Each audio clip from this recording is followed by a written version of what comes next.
Hi, my name's Autumn Taylor. My name is Amethyst Hollowell. My name's Megan Schwartz, and today we're researching the Bowflex Tread Climber. The tread climber combines the actions of the three most effective cardio machines into one: the treadmill, stair climber, and elliptical. With the Bowflex Tread Climber, you get a better workout in half the time. It burns up to 40% more calories than the stair climber. You burn up to 3.5 times the calories of a treadmill at the same speed. It is perfect to help you avoid workout burnout with built-in motivation and versatility. It comes with 5 standard workouts and 3 landmark workouts to help you raise your heart rate quickly while minimizing impact on your joint. We are comparing weight loss for the Bowflex Tread Climber and walking 3 times a week for 6 weeks for 30 minutes. Our independent variable will be the Bowflex, and our dependent variable will be the people walking outside for 30 minutes on the track. Our control group are the people walking outside on the track for 30 minutes 3 times a week for 6 weeks, and our experimental group are the people walking on the Bowflex Tread Climber inside 3 times a week for 6 weeks. Okay, we will be recruiting college students from Millar using flyers to attract freshmen ages 17 to 19 to decrease freshman weight gain. The way we will assign members to each group is random.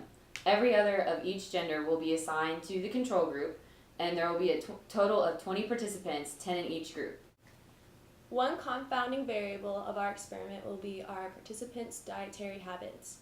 Our participants who eat healthier will lose more weight than our participants who do not. Another confounding variable is pre-existing health conditions, such as asthma or any pre-existing injuries. Our last confounding variable is athletes versus non-athletes. Our participants who are more active on a daily basis will lose more weight than the participants who are not. Although there are no ethical issues within our experiment, there are potential dangers. One of them being the weather situations. In Southeast Texas, heat is a major issue. One can become heat exhausted. Hydration is also another potential danger. If the participants do not maintain a stable hydration, they will become dehydrated during their workout. Our last potential danger is the risk of injury. As with any physical activity, there is a slight risk of one injuring themselves. So these 2 tables show the weight loss of each participant in the control group and the experimental group. And at the bottom, it shows the average weight loss of each group. This graph shows the total average of pounds lost over 6 weeks. Bowflex participants lost 14.7 pounds, and the walking the track participants lost only 7. The table and the graph both prove that Bowflex Tread Climber is more effective than walking. There are several reasons why people might buy this product after viewing this advertisement. The first being inductive reasoning, which uses specific instances to draw conclusions about general rules.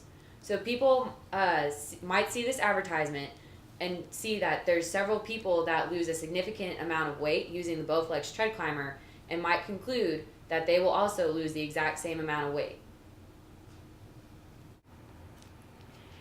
The advertisement also uses availability heuristics. The definition of that is making a decision based on the answer that most easily comes to mind. The person watching the advertisement makes a decision to buy the advertisement because she or he can easily realize that if it worked for that person, it must work for them. The last advertisement method is framing, which is the effect of presentation on how information is perceived. For an example, there are before and after photos. Before photos are darker photos and the person looks gloomy in their baggy clothing. Their after photos are brighter and the person looks happy in their tight clothing. In conclusion, our research shows that the Bowflex Tread Climber is more efficient than just walking.